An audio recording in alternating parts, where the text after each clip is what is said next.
How many of you have experienced anything like this? You wake up one day and you realize that your younger self is gone, dead, never to be found again. And you look at yourself in the mirror and you think, what has happened to me? I don't even recognize myself anymore. This happened to me about 10 years ago. I'm in my 50s now. This is when I was in my early 40s. I realized that the young buck that I used to be, the vibrant guy, impulsive, full of testosterone, um, vital, whatever you want to say. I don't even know what words I can think of to describe the way I used to be, was gone. And I went through a phase of grieving this person. And the thing was, though, when I went through this stage, I kept it quiet. I didn't tell anybody what I was thinking or feeling about myself. Looking back, I think it was more than obvious that people saw that I was going through a change. And in my mind, I was able to keep it quiet, keep it, on the down low from my friends and my friends from work. And so I basically suffered in silence. This is not something I would recommend for anybody because it was probably one of the worst times of my life. But because I'm a very resourceful person, I did whatever I could do to try to figure out how to get through this. In my mind, I knew that what I needed to do is to find help. And the only way I knew to find help was to seek out a therapist. Once I started to learn about what it is I was going through, this person helped to put all the puzzles of this, put all the pieces of the puzzles onto the table. And once I put them together, I realized this is a midlife crisis. And it was very difficult for me to say that to myself out loud. But that's exactly what it was. Once I had the information and I could see what this was, then I could make the better choices of what do I need to do to get through this. The biggest question I had for myself that I created for myself is, what do you want your last half of your life to look and feel like? Because I have been living my life allowing life, cultural beliefs, religion, political beliefs, or even just like group thinking to do all the thinking for me, I didn't know that I was able to make my own decisions. Once I got that, I started to actually make my own decisions. And it was the most difficult thing I had to do because I did hurt a few people along the way. But in the long run, I was happier because of it.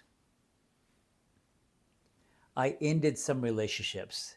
I created some new ones, more meaningful, longer lasting relationships. Financially, I was making better decisions. Even spiritually, I know that for a lot of you, this sounds very hippy dippy, and I get it.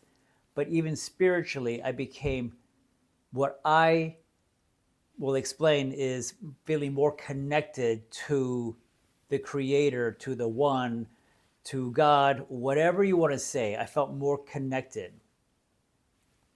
Because of all these things, I now realize, or I should say, I now get when people say that the last half of your life, if you allow it to be, usually gets better. When I was in my 30s, I thought that was complete crap because I thought to myself, this is what somebody will tell you who is getting ready to die. Because in my mind, when you get to be in your upper 50s, early 60s, you've got almost both feet into the grave.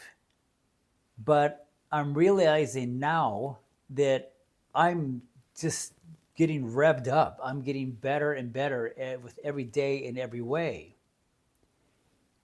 I probably have learned to love myself more than I ever have before. I actually think, well, okay, I'm going to just say this. I know I look better than I did even when I was in my 40s or younger. physically, I feel probably the best I've ever felt. There's a few aches and pains, but so what? I don't really care about that. I feel more in control of my life than I ever have before. But the thing that I attribute this to is because I become much more self-aware of what I'm thinking and feeling, and I can take a feeling, allow myself to feel it, call it out as to what it is, and then decide what I want to do with those feelings and stuff.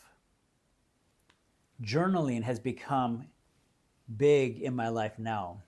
Because of my journaling, it's almost as though I have learned how to create a mural of my life from beginning to where it's headed. And I get to paint it the way I want it to be using my new paintbrush of my life. I had to first journal, and then in my mind, I could actually see the mural of my life. And then I get to, again, create it however I want to create it. Most of you live your life reactively. You react to your environment. You react to everything from the people around you to the way you're being taught how to think, to maybe some religious beliefs, again, cultural beliefs, whatever. Most of you allow that to happen. When you become aware of what is happening, then and only then can you start to live your life the way you want to live it. Even though start over. Even as a man going through who's gone through this before, my midlife crisis, I'm just going to say what it is. I'm calling it out. It's a midlife crisis.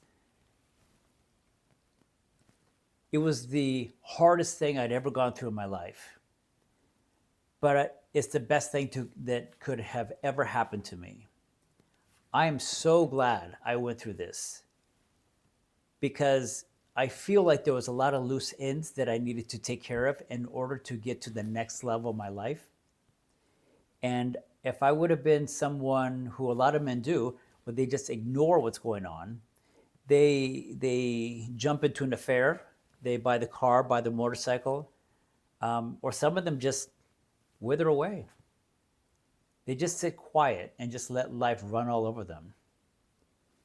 I knew I couldn't do any of those things. It was just not in me. Again, I did what I had to do to get better. So anyway, I just wanted to share a little bit about what I went through. And as I've said before, because I went through this, I love helping other men go through this as well and coming out better. And I mean better physically, mentally, spiritually, financially, all the above. You will come out better when you learn how to navigate your way through. Get a hold of me. My name is Uriel Mesa, and I'm with ktslifecoaching.com. Down below the comments, please put midlife or midlife crisis. Either one is fine. And we can create a dialogue back and forth. And if there's any way that I can help you out, I would love to help you out. Thank you so much for listening. As always, it's a pleasure talking.